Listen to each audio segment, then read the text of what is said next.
see a lot more of those being on our roads in the future.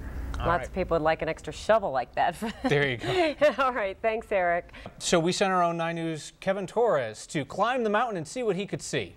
And Kevin, what do you see? Well, look at me. I'm Eric Conard. I found a way to stay inside during a live shot so I'm not cold. Hurdy, hurdy, hurry.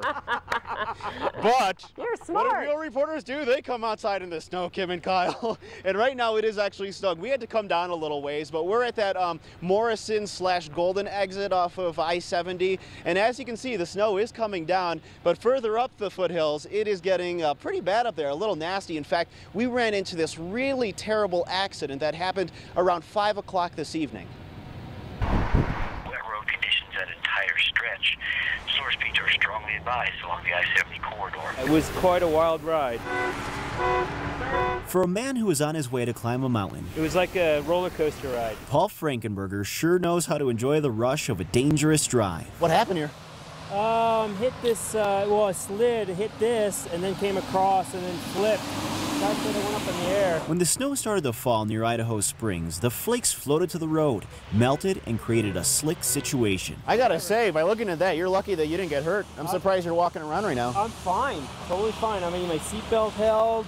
The airbag never went off. In the grand scheme of things, Paul's not as crushed as the SUV he was driving, mostly because it's a rental. Funny thing is, I know how to drive in the snow, but it's not even snow. Paul says it probably has to do with the vehicle's tires. They're pretty bare. You very well could be Colorado's first winter-related accident of the year. Great, and I'm a tourist. As for that touristy trip, I was going to go to Breckenridge to hike a mountain tomorrow. So much for that. So much for that. Yeah, I got my pack. Hitchhiking is always an option. Yeah, that's right. With the weather moving into the state, very well could be we see those roads closed.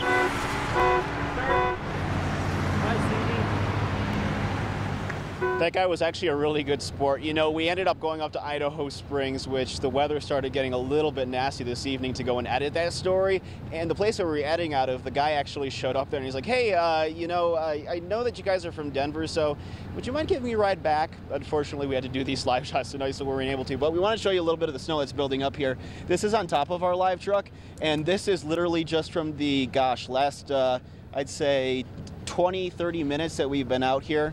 And it's getting pretty snowy out here, guys. So if you are coming out tonight, at least in the foothill areas or up in the mountain, higher elevation towns, make sure to take it very, very slow because you don't want to end up in an accident like that man did. Okay, Yeah. Welcome to Colorado. That wasn't an early first impression, but it's a good thing it wasn't his car, I guess, and he was taking it a little easier because of that. Oh, I know. When you saw the vehicle, it's literally flipped upside down, and it's amazing when you looked inside of it that the only airbag that went off was the passenger side airbag, but he was able to crawl out.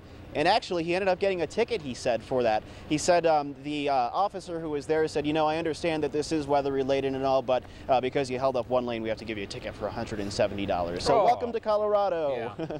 All right. Wow. Well, thank you, Kevin Torres, who drew the short straw on the editorial meeting and got sent to the mountains today. And stayed inside for a few seconds. Just a little bit. All right, thanks, Heading back in Kevin. live truck. Bye.